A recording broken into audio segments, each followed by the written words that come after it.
Hoy no voy a... La vez pasada hice una introducción media larga. La historia de este muchacho Abe y sus situaciones de vida. Pero hoy la de hoy es muy corta. La introducción que tengo para hoy para ahorrar tiempo.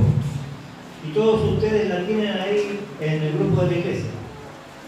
Está ahí la introducción, es una imagen. ¿La pueden ver? Los que tienen el teléfono ahí a mano pueden usar. Una razón valedera para tener el teléfono usado. ¿No? Hay una foto ahí. Esa foto es de unos días pasados. Ustedes saben que para estas fechas, sobre todo los católicos principalmente, hacen representaciones del Vía Crucis de Cristo, de la pasión de Cristo, de los días donde Jesús caminaba por Jerusalén, era torturado, era golpeado y finalmente terminaba en la cruz. Se hace siempre esto muy común para esta fecha. Y en una de esas representaciones estaba el actor que hacía de Jesús, que era golpeado por el soldado romano y caía una y otra vez y caía una y otra vez. Y un perrito callejero se compadeció de él y fue a protegerlo y a consolarlo en el piso. Ese perrito que está ahí al lado del que hacía de Jesús no era el perrito del hombre, del actor, era un perrito de la calle. Pero se conmovió tanto el perrito por lo que le estaba pasando que fue a consolarlo. Y en un momento le ponía inclusive el hocico arriba de la cabeza para protegerlo, para que no le peguen más. ¿Cuántas veces nosotros no nos conmovemos para esta fecha? Ya hemos visto tantas películas, sabemos tanto del tema, que ya no nos pasa nada. Es como estar como cauterizado por todo esto, ¿no? Ya sabemos lo que le pasó, sabemos todo lo que sufrió, no nos da nada. A los hombres que hacían esto, a los verdaderos, a los originales, a los que lo condenaron y a los que lo golpeaban, no les daba nada, no les importaba. Y si algún día puedo presenciar, seguramente presenciaré el juicio de esos soldados romanos y de Sanedrín, de Anás y de Caifás. Voy a pedir que llamen al juicio a este perrito que tuvo más compasión que ellos. Pero nosotros, muchas veces estas cosas también nos pasan como si nada. Pero hoy no es viernes, hoy es domingo. Hoy no estamos recordando la muerte de Cristo, también, pero principalmente estamos recordando la resurrección. Y también la resurrección muchas veces no tiene en nuestras vidas el impacto que debería tener. Estamos también cauterizados contra la resurrección de Cristo. Pero antes de hablar del tema de la Pascua, especialmente hay gente que es nueva, gente que no nos conoce y no sabe mucho del tema, voy a hacer una pequeña explicación de qué es esto, rápidamente de dónde viene. La gente piensa generalmente y se dice incorrectamente que la Pascua cristiana viene de la Pascua judía, lo cual no es correcto. Podemos hacer una manera más correcta que la Pascua cristiana ocurrió en una Pascua judía, en el primer día de una Pascua judía, eso sí. La Pascua cristiana, ahora porque digo la Pascua cristiana, ocurrió, ¿no? Pasó un día, el primer día de una de las Pascuas judías. Pero están claramente relacionadas. Entonces uno podría pensar que los hechos que están en la Pascua cristiana, ¿no? Están relacionados, están inspirados en la Pascua judía. O podríamos pensarlo al revés, que la Pascua judía es una sombra, estaba anticipando la verdadera Pascua que es la Pascua cristiana. Pero para eso tenemos que pensar que alguien, un ser, no sé quién, manipula la historia, los acontecimientos y las personas para que todo lo que pasó en la época de Moisés tenga una directa relación con lo que pasó en la época de Jesús. ¿Quién podrá manipular la historia así? No se me ocurre, ¿no? ¿Será posible que alguien haga eso? Manipule los tiempos y la historia para que este acontecimiento que ocurrió en el libro de Éxodo en la antigüedad muy lejana, hace 3.500 años, tenga relación directa con lo que pasó hace 2.000. Vamos a ver qué relaciones tiene, y hay algunas cosas que no son exactamente directas, algunas se parecen y hay algunas diferentes. Voy a ir rápido, hay muchos versículos ahí. Yo había pensado tener un pizarrón y que una secretaria mía anote los versículos uno por uno, pero era mucho lío traer el pizarrón. Lo que voy a hacer es después sí, le voy a poner en el grupo de la iglesia todos los versículos que se enferman para que usted los lea ampliamente, porque yo voy a pasar por algunos muy por encima, no voy a poder leer todos. Así que después le voy a pasar esa lista para que usted los lea la semana porque son muy importantes. ¿Sí? Porque no es claro, hoy terminamos, listo, no nos olvidamos de la resurrección, no. ¿Sí? Vamos a ver, yo voy a llamar por una cuestión de claridad a la Pascua judía Pesaj y a la Pascua nuestra Pascua, aunque en realidad la palabra Pascua viene de la palabra Pesaj, o sea, es lo mismo en términos de significado de la palabra, pero para diferenciar cuando yo hablo de los judíos y cuando hablo de los cristianos, Pesaj y Pascua, ¿sí? En el Pesaj había un opresor, ¿no? El faraón, ¿sí? El que oprimía al pueblo de Israel. Nosotros tenemos un opresor, de hecho cuando en Isaías capítulo 9, versículo 4 se anuncia que venía un niño que nos venía a salvar, decía que él iba a romper el cetro del opresor, ¿no? Este niño que nos iba a nacer iba a romper el cetro, iba a quebrar el cetro del opresor. Y yo cuando empecé esto, y una persona naturalmente me dice, ¿quién es nuestro opresor? Y enseguida uno piensa en el diablo. ¿Quién nos oprime? El diablo iba a poner el diablo. Y yo lo puse en testigo de pregunta, ¿es realmente el diablo nuestro opresor? ¿Quién es nuestro principal opresor? Si el diablo fue vencido, hoy en día no debería ser nuestro principal problema. Nuestro principal opresor, nuestro principal enemigo hoy es el pecado mismo. El pecado que todavía está contra nosotros y vive en nosotros. ¿Sí? Así que yo puse el pecado como gran opresor nuestro. Un lugar, Egipto, un lugar, el mundo. Recuerden que en la Biblia Egipto representa el mundo, ¿no? La vez pasada yo le hablaba de Demas, que se fue amando el mundo. Así como Israel retrocedía yendo de vuelta a Egipto. ¿Se acuerdan que yo había hecho ese paralelismo? Dice que en Éxodo dice que Yahvé, Dios, escuchó el clamor y vio la angustia de su pueblo. Y por eso envió a Moisés a liberarlo. Y ahí, también en Isaías capítulo 9, versículo 1, dice que no habrá para siempre oscuridad para la que está en angustia. También Dios ve la angustia y envía la luz salvadora. ¿No? Hay una, bueno, todos conocen, ¿no? Han visto las películas, hay una serie de plagas, no voy a hablar de las plagas. Pero viene la última gran plaga, la muerte de los primogénitos, ¿no? Todos conocemos esa historia. Y ahí hay también algo importante, porque todos los primogénitos iban a morir, pero los judíos no murieron los primogénitos. ¿Pero por qué no murieron? ¿Simplemente por el hecho de ser judíos? No. Ellos tuvieron que hacer algo para que la muerte no tocara a sus hijos. ¿Cierto? Tuvieron que hacer algo concreto, que es precisamente la Pascua judía, el Pesaj, ¿no? ¿En qué consistía? En matar un cordero inocente, perfecto, sin defecto, lo mataban a ese cordero y con la sangre de ese cordero ponían en los dinteles de las puertas, los costados de las puertas, porque dice la Biblia, ahí en Éxodo capítulo 12-13, que dice Dios, yo veré la sangre y pasaré de vosotros. No los voy a tocar si está la sangre en su puerta. Si no está la sangre, o sea, si un judío no cree, se olvida, no ponía eso, se iba a morir igual su hijo primogénito por más que haya sido judío. No tenía que ver con la raza, sino con la sangre del cordero. ¿Sí? Ustedes van a ver ahí que ¿por qué los primogénitos? Bueno, Dios le dijo, anunció cuando lo llamó a Moisés, le dijo, mirá, el faraón no te va a querer dejar ir, porque yo lo voy a endurecer. Estaba manipulando un poco la historia, ¿no? Yo lo voy a endurecer para que no te deje ir. Y al final de toda esta historia, el primogénito de él y de todos los egipcios van a morir. Moisés no le dijo esto de entrada, por supuesto, a Faraón, lo dijo más adelante. Intentó con todos los medios, hablando y de la manera más pacífica, no llegar a esa instancia. Pero eventualmente iba a llegar. ¿Sí? ¿Y por qué? Porque no se olviden que el Faraón, cuando Moisés nació, agarró a todos los niños de Israel y los tiró al río. Y Dios le dijo a Moisés, él oprime y tocó a Israel mi primogénito, yo voy a tocar su hijo. Esa era la razón. Había una venganza de Dios contra Egipto por lo que habían hecho con los niños de Israel. Yo no quiero ni pensar qué pensará Dios, porque en ese entonces mataban a los niños porque los consideraban futuros enemigos. Hoy en día matamos a los niños porque ni siquiera los consideramos personas. ¿Qué esperan para nuestra nación? Si somos una nación que mata niños como si ni siquiera fueran personas. Al margen, no es el tema.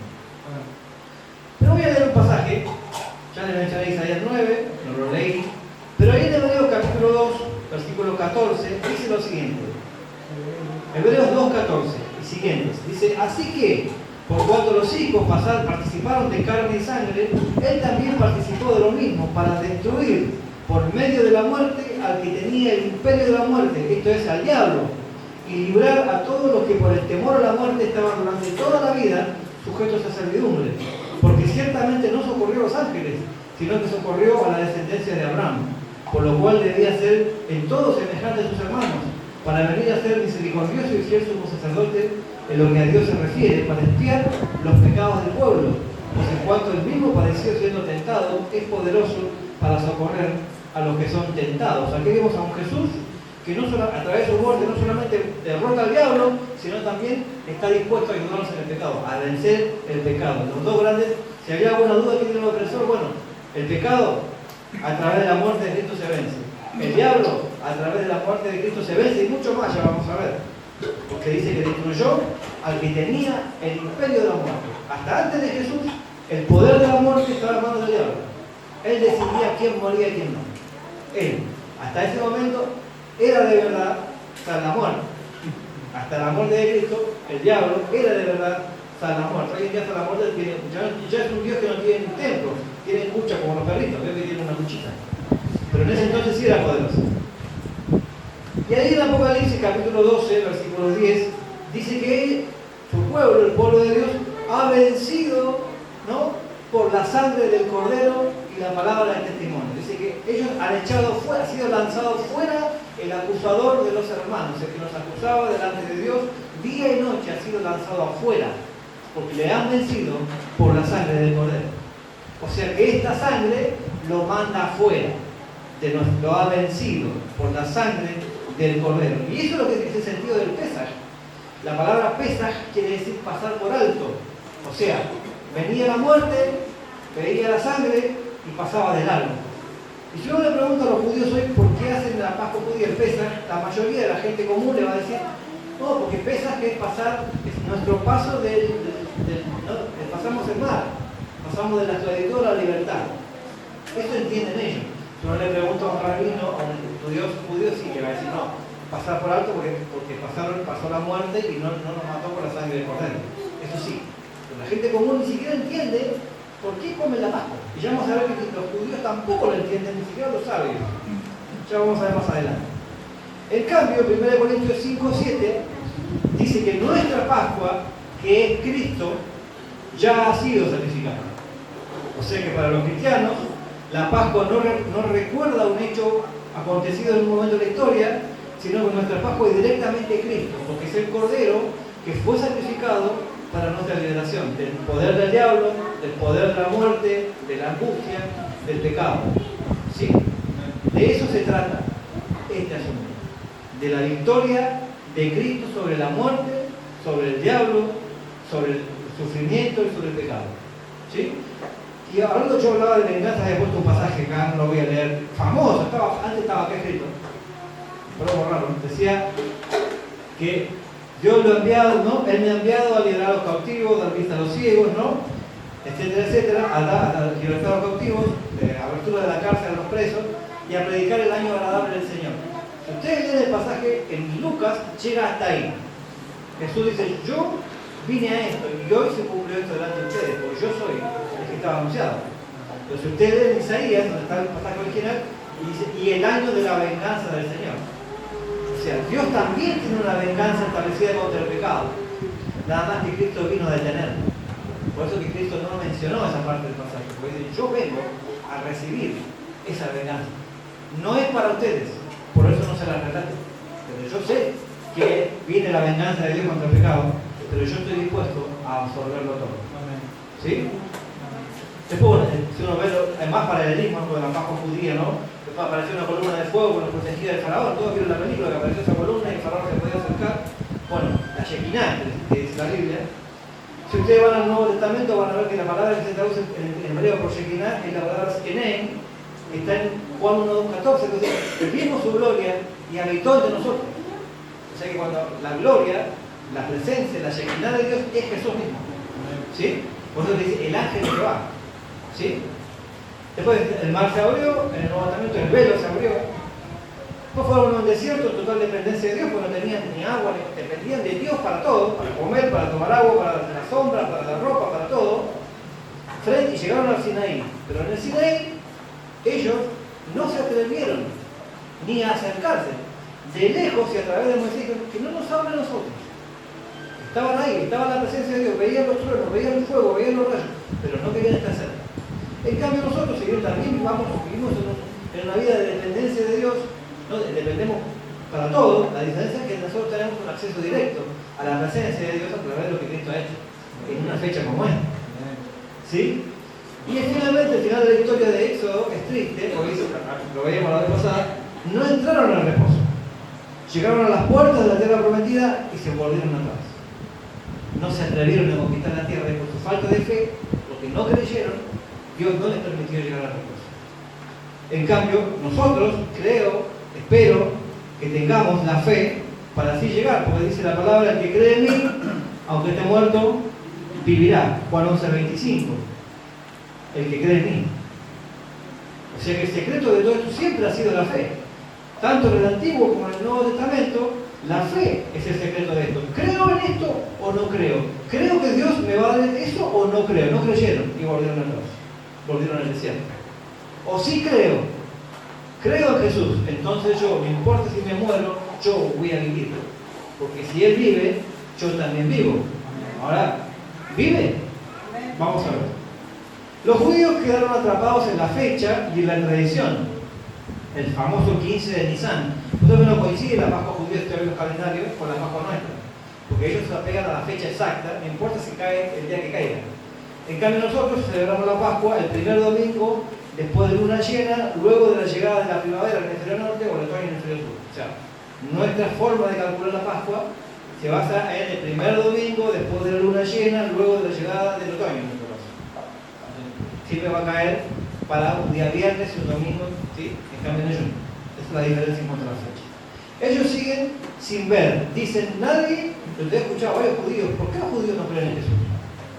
Escuché varios, rabinos, leí también algunos. Nadie puede morir por tu pecado. No se puede, nadie puede morir por el pecado de otro. ¿Cómo puede ser que Jesús muera por los pecados? Si nadie puede morir por los pecados de los demás, decían no. Todavía no saben para qué mataban corderos. Porque ellos mataban corderos por los pecados. O sea, un cordero sí podía morir por los pecados. Pero Jesús no. Ni siquiera entienden por qué mataron tantos miles y miles de corderos durante años y años y años. Y hoy no entienden por qué razón así. No saben. Por eso que 2 Corintios capítulo 3, versículo 15 al 18 dice que todavía hoy cuando leen a Moisés, ellos tienen un velo puesto. Es el mismo velo que le dijeron a Moisés, ponete un velo, no queremos verte porque brillas mucho, no queremos tener nada de la gloria de Dios. No queremos estar cerca de eso, nos asusta. Entonces Moisés tiene que usar un velo, porque brillaba su rostro por estar en la presencia de Dios. Y dice, este mismo velo lo siguen teniendo ellos delante de su rostro, por eso no pueden ver, porque cuando se convierten a Cristo, entonces verán. Por eso, por más que sean rabinos y que conozcan el hebreo así, no tienen ni idea de qué se trata esto. No tienen ni idea por qué hacían esto. No tienen ni idea qué es la Pascua, no tienen ni idea de nada. Lamentablemente. Y yo me pregunté acá, ¿y en casa cómo andamos? Acá tenemos los cristianos en general, y después hablar en específico de nosotros, hay muchas costumbres respecto a esto. No está el asunto de la carne, por ejemplo, ¿no? No se puede comer carne. Pollo así, le preguntaba a un compañero de trabajo, ¿por qué carne vaca no y pollo sí? O sea, si el tema es la muerte, ¿no? La sangre, la muerte, que no tienen sangre los pollos, que no se mueren, no pueden comer bien. Bueno, no me supo explicar, no me dijo. Yo tampoco le insistí porque no era mi intención avergonzarlo, sino que no entendía su extrema cuestión con el comprar el pescado. Yo venía comprando hace 2 semanas, porque no va a estar caro la merluza y tengo que comprar, y si no va a tener que comer pollo, porque estoy cansado de comer pollo. Pero no tocar la carne. Después le pregunté, pero no, así por favor. Algunas costumbres locas que se han guardado, ahora cada vez se han perdido muchas de estas, pero en algunos lugares de Latinoamérica sobre todo se siguen guardando algunas, salpicadas por ahí. Algunas la habrán escuchado, otras yo nunca escuché, que yo no me crié en la iglesia católica, pero hay cosas que uno conoce y cosas que...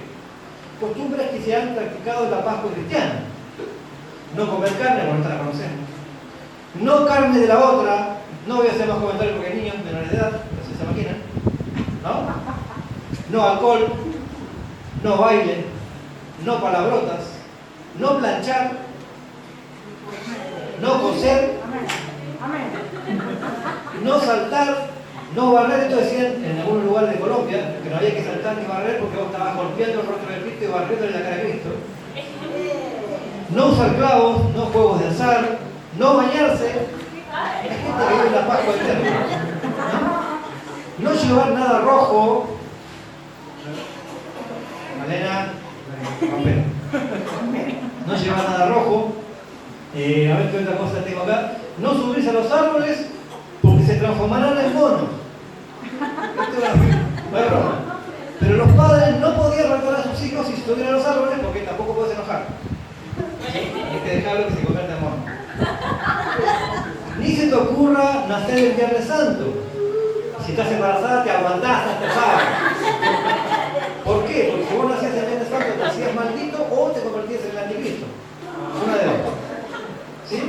Obviamente, cuando Jesús hablaba de nada de esto, cuando él dijo, tiene que comer mi carne y beber mi sangre, que lo que igual dijo en Juan 6:54, él no estaba hablando de costumbres, él está hablando de su persona, tiene que incorporarme a mí, a su vida.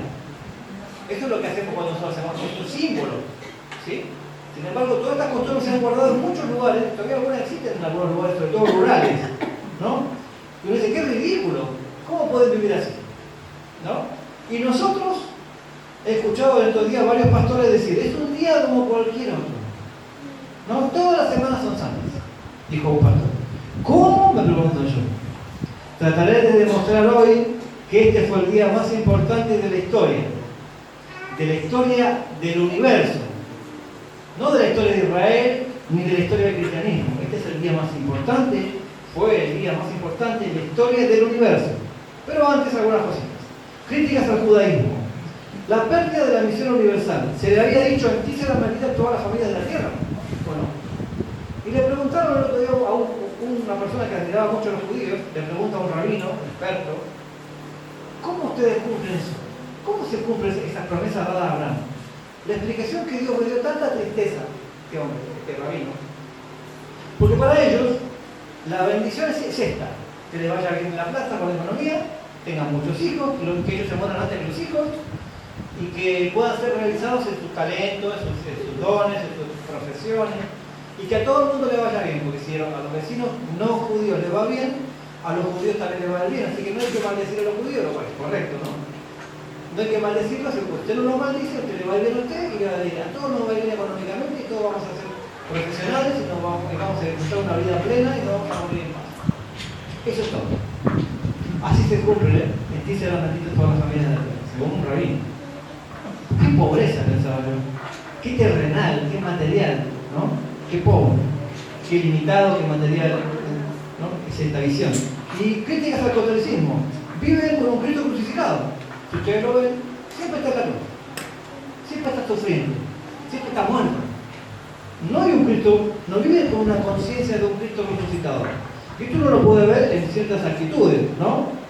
La culpa, las penitencias, ¿no? Las confesiones, los Padres Nuestros, ¿sabes? Permanentemente estoy pagando una culpa, ¿sí? Viven como si fuera sábado, no como si fuera domingo. Y yo me pregunto, ¿y nosotros, los cristianismo evangélico, no estamos muy lejos de eso? Yo me acordaba de un pasaje en Juan 20:19 que dice que los discípulos, antes de ver a Jesús, estaban encerrados, escondidos, por miedo a los judíos, con las puertas cerradas, escondidos en cuatro paredes, porque tenían miedo. Y nosotros estamos escondidos en cuatro paredes, ¿no? Muchas veces vivimos nuestra vida tristes. Yo estoy haciendo un paralelo con cómo se sentirían los apóstoles el día sábado. Porque evidentemente ellos no eran conscientes de que Jesús dijo, yo voy a resucitar al tercer día. Ni se acordaban. Para ellos tenían la esperanza puesta en Jesús, este es el Mesías, Él va a restaurar todo. Y de repente el Mesías lo crucificaron como un criminal en la cruz y lo mataron. Eso fue, y al día siguiente, ¿cómo se sentían ese sábado? Entonces, tristes, sin esperanza, sin propósito. ¿Y ahora qué hacemos? Con miedo, no nos va a tocar a nosotros, desamparados, silenciosos, cansados de todo. ¿Hasta cuándo vas a permitir Dios esta injusticia? ¿No? Derrotados, con incertidumbre, ¿y ahora qué va a pasar? Impotentes, con remordimiento, si hubiéramos hecho algo, si hubiéramos hecho otra cosa, con negación. Esto no puede ser, no puede creer que esté muerto. Si yo estaba tomando vino, comiendo pan, no lo puedo creer. deprimidos, enojados, indignados, sin expectativa. ¿Cuántas veces nosotros vivimos esto mismo? Y nosotros vivimos el domingo, nosotros no vivimos el sábado. Y sin embargo vivimos con todos estos sentimientos muchas veces. Como si Jesús estuviera todavía, como si Él no hubiera resucitado. Y acá cuando puse sin expectativa, yo lo voy a dejar para el final, pero lo pongo acá. La historia de Hachiko. ¿Lo conocen? ¿Alguien conoció alguna vez Hachiko? ¿Nunca vieron la película Siempre a tu lado? Es la historia de un perro, es una historia bastante real. Es un perro, un monarquista japonés, que es más de 100 años, el amo se fue un día, se murió de un infarto y nunca volvió, y ese perro esperaba en la estación de tren todos los días para que volviera el amo. Y fue tanto que murió en la estación de tren, le hicieron un monumento a la fidelidad del perro, que está ahí en Japón. Y hay una historia moderna, actual, un perro que se llama Vaguito, que el amo del Vaguito era pescador en Perú, se murió el amo, nunca volvió, y el perro todas las tardes, hasta hoy, todas las tardes va frente al mar a esperar que venga el amo. Viven con expectativa. Pero nosotros no vamos todos los días a esperar que venga el Señor. No somos como Vaguito nosotros, o como Hachiko. Y eso es que nosotros, el Señor sí va a volver, porque Él dijo, yo voy a volver. Pero nuestras expectativas no están. Están todos estos sentimientos y no está la expectativa de regreso a nuestro Señor. ¿No? Pero yo creo que lo más importante es sin Espíritu Santo, sin el poder actuando en nosotros. ¿Por qué digo esto? Porque Jesús le dijo en Hechos 1:8, y recibiréis poder cuando venga sobre vosotros el Espíritu Santo, y entonces me seréis testigos. Hasta ese momento yo estaba encerrado, primero en una piecita y después en el aposento alto, pero también encerrado, esperando que venga el Espíritu Santo. Cuando el Espíritu Santo vino, salieron por todo el mundo a decir, Cristo vino. Muchas veces vivimos como en esa piecita, como que es sábado, o que estamos esperando que venga el Espíritu Santo y todavía no vino. Pero Él ya vino y está entre nosotros. Jesús resucitó. Entonces, ¿cuándo terminará este sábado? ¿Viviremos para siempre el sábado o vamos a estar el domingo? Jesús resucitó, Él vive y Él vive hoy. ¿Sí? Ahora voy a demostrarles por qué este es el día tan importante. Porque tal vez no lo dije. Algunas razones, algunas cosas por lo cual yo considero, creo que la Biblia enseña, que este es uno de los días más importantes de la historia del universo. No es uno de los días, es el día más importante de la historia del universo, ¿no? Porque ¿para qué resucitó Cristo? ¿Por qué es tan importante esto? Primero, resucitó para tomar el poder sobre la muerte y el Hades. Apocalipsis 1, 17, 18, voy a leerlo. Jesús apareció, después de haber muerto, apareció a Juan y le dijo lo siguiente: no temas,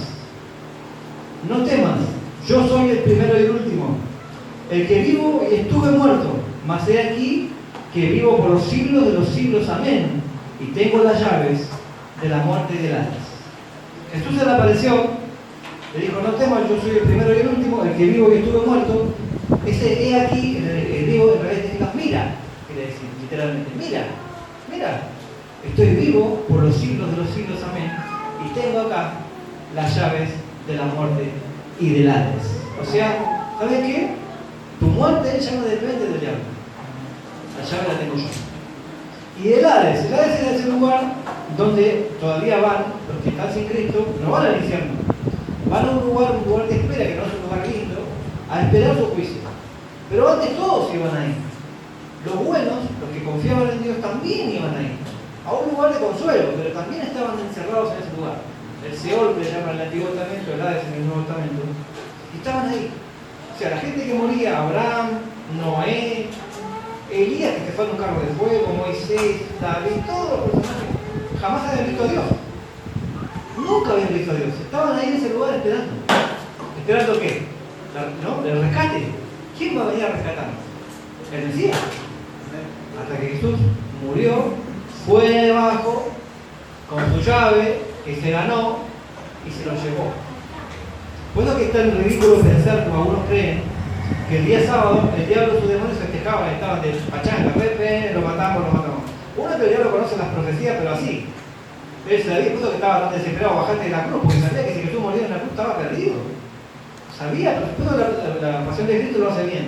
Cuando Jesús dice consumado es, se retorce como una babosa con sal. Porque es así. El día que Jesús murió, por eso que Colosenses dice que Jesús venció a los principados y potestades en la cruz. O sea, la resurrección no es para vencer al diablo. El diablo ya estaba vencido en la cruz. Es para otra cosa, ya vamos a ver. ¿No? Además el diablo tiene empleados que atendían el Seol, ¿no? Ahí, que tenía la llave. El patrón se nos perdió la llave. Se enteró también que había quitado la llave del Seol. Ya no tenía por eso de la muerte. Dice, ay, quiero matar a este, no se muere el desgraciado. ¿No? O sea, él se dio cuenta que había perdido su autoridad. Así que la primera razón es tener el poder sobre la muerte y el Hades, ni más ni menos. O sea, mi muerte, su muerte, ya no depende más que de Jesús. Vaciar el Hades de los suyos.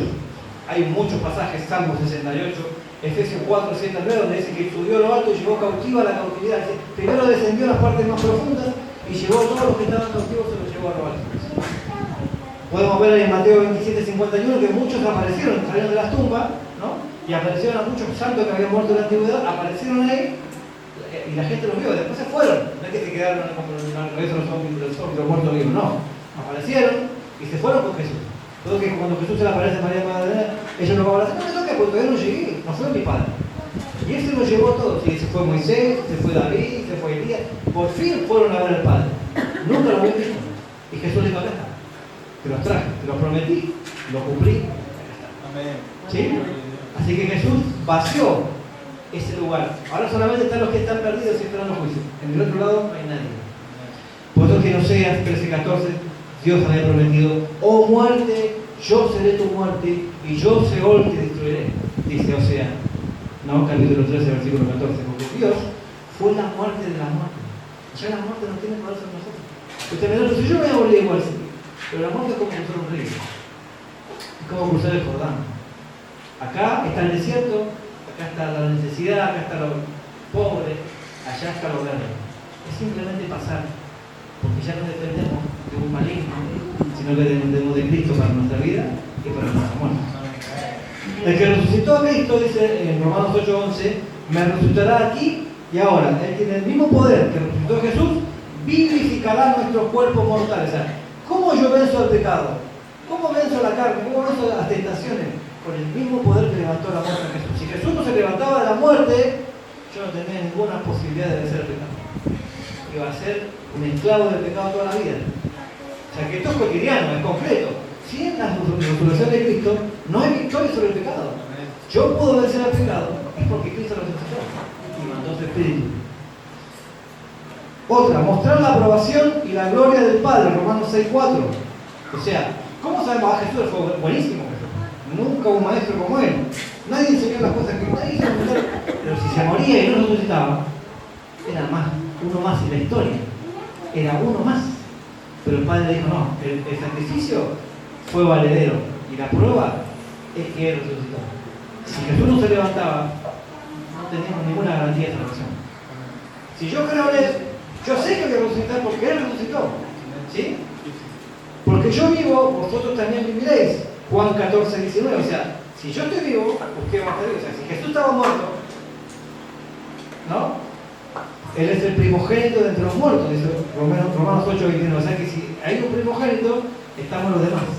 Él fue primero y nosotros, ustedes ven muchos que han resucitado, sí, Lázaro y un montón de gente ha resucitado antes que Jesús, pero se volvieron a morir. Jesús no. Esta resurrección de Jesús que vamos a tener nosotros es una resurrección eterna. Vamos a resucitar para nunca más conocer la muerte. Otra, garantizar nuestra justificación. Romanos 4:25 dice que Él fue resucitado para nuestra justificación. ¿Por qué dice esto? Porque siempre decimos, cuando Dios nos mira, ve la justicia de su Hijo Jesús. Todo lo bueno que Él hizo está en nuestro favor. Pero eso es porque Jesús se lo ganó a través de la resurrección. Porque si no se moría con Él. ¿Por qué las obras de Cristo siguen vivas en nosotros? Porque Él sigue vivo. Si Jesús hubiera muerto, todas las obras que Él hizo hubieran muerto con Él. Y nosotros tenemos nuestra cuenta con Dios en cero. Pero peor aún, le da sentido a nuestra fe. 1 Corintios 15:14. Pablo dice una gran verdad. Si Jesús nos resucitó, todo lo que nosotros creemos no sirve para nada. Es inútil, es vano. ¿Sabes qué? Dedicarte a hacer lo que vos quieras, revolcarte en el mundo, hacerlo, da lo mismo. Puede ser el peor asesino, el peor violador, el peor lo que sea. Total, nadie te va a juzgar si no hay más allá. No tiene sentido nada. Si Si no hay más allá, si no hay una nueva vida, vos podés acá ser la peor persona del mundo y nadie te va a juzgar en la eternidad. No pasa nada después más allá. Somos como los perritos, como una araña, como una mosca, que un mosquito, que vos estás de moda más mosquitos. No existe más. Ese mosquito no pica más, no existe más. Seríamos como eso. Si Jesús no se hubiera levantado. Si Jesús no resucitó, dice Pablo, no tiene nada de sentido. Pero como Él sí resucitó, todo tiene sentido. Pero yo elegí una primera razón que la abordé para el final. Que dice, está en Mateo 28, 18, Jesús dijo, toda potestad me es dada en el cielo y en la tierra, por tanto, id y haced discípulos a todas las naciones. He aquí, otra vez, miren, yo estoy con vosotros todos los días hasta el fin del mundo. Y todos conocemos esto. ¿Cuántas veces lo escuchamos? Muchas, ¿cierto? Pero ¿qué pensamos cuando escuchamos esto? Toda potestad, todo poder me es dado en el cielo y en la tierra. Y uno piensa con una mente así limitada y digo, bueno, todo poder en el cielo, Él controla los pájaros, ¿no? Las nubes, el clima, en la tierra Él controla el crecimiento de las plantas, ¿no? Etcétera. Tenemos tan limitado que cuando leemos todo poder me es dado en el cielo y en la tierra, nos limitamos tanto a entender quién es Jesús. Cuando uno tendría que entender, cuando dice el cielo, hablando de la habitación de Dios, el cielo y más allá. Todo el poder y la autoridad nos fue dada sobre la tierra, el universo y más allá del universo, está diciendo. Así que con esa garantía y mi permanente compañía y ayuda, vayan por el mundo haciendo más discípulos. Eso es lo que dijo. Todo el poder lo tengo yo acá, allá y más allá. Así que ustedes, yo estoy encima, yo estoy con ustedes siempre. Así que vayan. No se queden encerrados, porque yo ya resucité. Vayan. Eso es lo que estaba diciendo Jesús. A veces no entendemos quién es Jesús o qué hizo Jesús. Yo tomo un ejemplo para esto. Hay una serie que le gusta, a mí nadie me gusta, pero a mi señora le encanta, que se llama The Chosen, ¿no? Que habla de la vida de Jesús. Por supuesto, hay muchas cosas que la Biblia no relata, que tienen que ficcionarla, tienen que inventar una historia para, si no sería extracto. Entonces, para hacer un libro coherente, narrativo, inventan cosas que no sabemos cómo pasar en la realidad.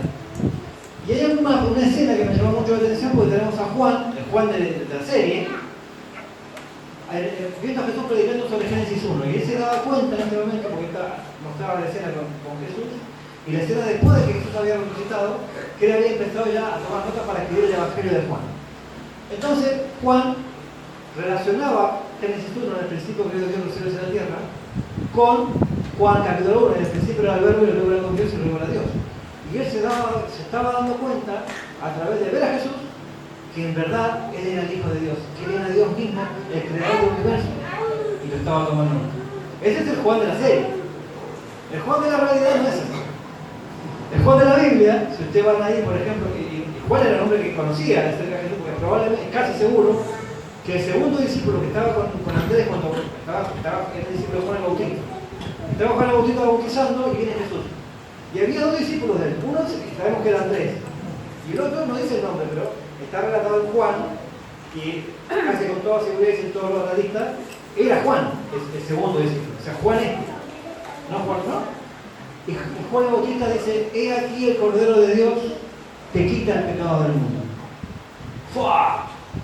El Cordero que hemos esperado toda la vida, ese verdadero, está acá, dice. Y él lo escuchó, y de ahí siguieron a Jesús. Dejaron a Juan el Bautista y se fueron detrás de Jesús. Ese mismo Juan, ese pibe, que era un pibe, ahora tiene 17 años, es el Juan de Apocalipsis 5.4, que dice que, en Apocalipsis 5.4, dice que, lo voy a leer, dice así: vi a un ángel fuerte que pregonaba una voz, ¿quién es digno de abrir el libro y de sacar sus sellos? Y ninguno, ni en el cielo, ni en la tierra, ni debajo de la tierra, podía abrir el libro ni aún mirarlo, dice. En ese libro estaban todas las promesas de Dios, todo lo que Dios iba a hacer. Y yo lloraba mucho, dice Juan, porque no se había hallado ninguno digno de abrir el libro, ni de leerlo, ni de mirarlo. ¿Qué hizo Juan? ¡Ay, qué vamos a hacer ahora! No hay nadie que pueda abrir el libro. Ese Juan, que supuestamente había entendido el verbo escribiendo a Jesús predicar en la sinagoga, se puso a llorar como un nene porque no había nadie que abrir el libro. Si usted lo ve en Juan, en Apocalipsis 19:10, el mismo Juan se pone a adorar a un ángel. Y el ángel dice, no me adores a mí, yo soy consiervo tuyo, adora a Dios, pibe. O sea, no la tenía tan clara como el Juan de la Biblia como el Juan de la serie. ¿Sí?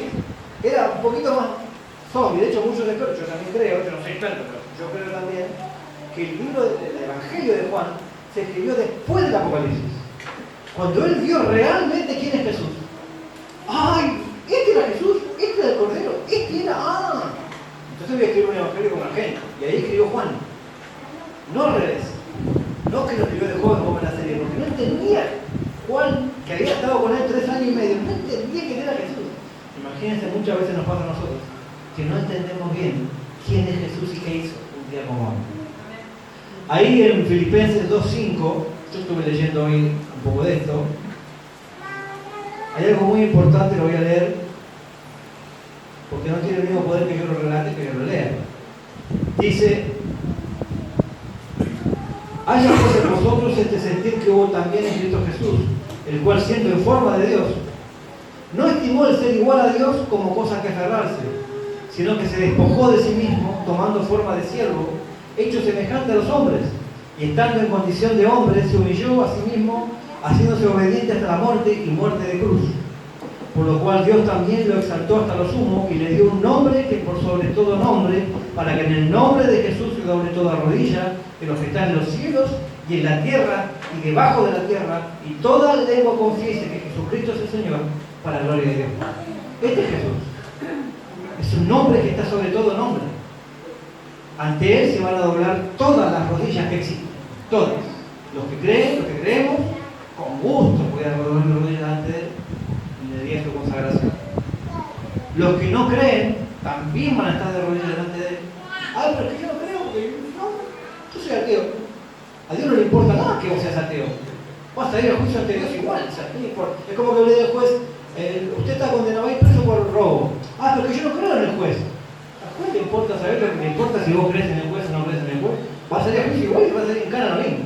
Esto es lo mismo. No importa si vos, hasta el diablo y los demonios van a estar de rodillas delante de él y toda lengua va a confesar que Jesucristo es. Y en Apocalipsis 5 yo voy a leer esto, es uno de mis capítulos favoritos, no solamente por la torpeza de Juan, que probablemente uno haría lo mismo, uno habla mal de Juan porque soy malo, le tengo envidia porque se hace llamar el discípulo amado, ¿no? Que nada aquí, pero ahí en Juan capítulo 5, versículo 5 dice, y uno de los ancianos me dijo, cuando yo lloraba, no llores, he aquí que el león de la tribu de Judá, la raíz de David, ha vencido para abrir el libro y desatar sus 7 sellos. No llores, muchachos, hay un león que venció, y un león de verdad, no un león de truchos que andan por todos lados, en todos lados, ¿no? Está el diablo que anda como león, ahora tenemos un presidente que es como león, pero este es el león de verdad, dice que el león de la tribu de Jehová, de Judá, ha vencido para abrir y desatar todos los sellos. Él sí era digno, ¿sí? Entonces yo me imagino que Juan en su inocencia y su ignorancia, ay, ¿dónde está el león? Busco la leyenda, ¿dónde está el león? ¿Dónde está el león? ¿No? Y en el versículo 9 dice, y cantaban un cántico diciendo, digno eres, porque, perdón, tener un poquito. Ahí. Versículo 9 dice, y cantaban un cántico diciendo, digno eres de tomar el libro y de abrir sus sellos, porque tú fuiste inmolado y con tu sangre nos has redimido para Dios, de todo linaje y lengua y pueblo y nación, y nos has hecho para nuestro Dios reyes y sacerdotes y reinaremos sobre la tierra. O sea, este león me trae todo esto, ¿no? Toda esta victoria. Y miré, dice, y oí la voz de muchos ángeles alrededor del trono y de los seres vivientes y de los ancianos, y su número era de millones, y decían a gran voz, el Cordero que fue inmolado es digno de tomar el poder, las riquezas, la sabiduría, la fortaleza, la honra, la gloria y la alabanza. Y todo lo creado que está en el cielo y sobre la tierra, y debajo de la tierra y en el mar, y todas las cosas que en ellos hay, oí decir al que está sentado en el trono y al Cordero, sea la alabanza, la gloria, la honra, el poder por los siglos de los siglos. Y los 4 seres vivientes decían amén, y los 24 ancianos se postraron sobre sus rostros y se adoraron al que vive por los siglos de los siglos. Y era un Cordero Cuando él miró, había un cordero sacrificado. Era el cordero que derramó su sangre para que la muerte vea la sangre y pase de nosotros. Y ese cordero es digno de recibir toda la gloria, la honra y el poder y el honor, porque él venció. Y él venció para que nosotros tengamos victoria. Él no necesitaba hacer todo eso. No tenía ninguna necesidad. Él estaba cómodo en su trono. Sin embargo, lo hizo por nosotros, para que nosotros podamos ser parte de estos millones de millones de millones que alabaremos su nombre un día. Para eso lo hizo. Y eso se logró un día como hoy, hace casi 2000 años, cuando él venció a todos estos, les pasó el trapo, le pasó un tren por arriba al diablo y venció en la cruz. Quiero cerrar con un pasaje que yo tengo una versión, esto se llama mix versión, no mi versión, sino mix versión, porque tomé lo mejor de diferentes versiones para que sea más claro. Así que no lo van a encontrar tal cual en ningún lado. Son extractos de diferentes versiones, ¿no? De 1 Corintios capítulo 15, versículos 20 al 28. Dice, sin embargo, sí, es cierto, Cristo resucitó. Esto es lo que viene a continuación de lo que yo le dije antes, cuando Pablo dice, che, si Jesús no resucitó, todo es vano, no tiene sentido nada, dice Pablo. Si Jesús no se levantó de la muerte, nada tiene sentido. Inmediatamente después de esa frase viene esto. Dice, sin embargo, sí, es cierto, Cristo resucitó. Y así fue el primer fruto de la cosecha, el primero en resucitar para siempre. Y así como la muerte vino a la humanidad por un hombre, también la resurrección vino por un hombre. Adán nos trajo a todos la muerte, Cristo nos traerá vida a todos nosotros. Cada uno resucitará a su debido tiempo. Primero Cristo, después cuando Él vuelva, resucitará a los que creyeron en Él. Luego vendrá el fin del mundo, cuando Cristo derrotará a todos los gobernantes, potestades y autoridades, porque Jesucristo tiene que reinar hasta que todos sus enemigos estén bajo sus pies. El último enemigo en ser derrotado será la muerte, porque no olviden que todo fue puesto bajo sus pies. Y cuando la Escritura dice que todo está bajo su autoridad, obviamente no incluye al Padre, que es quien le dio la autoridad. Entonces, al fin, cuando todo esté bajo su autoridad, el Hijo se pondrá a sí mismo bajo la autoridad de Dios, para que Dios Padre, quien le dio la autoridad a su Hijo, sea supremo y absoluto sobre todo y todos y en todos.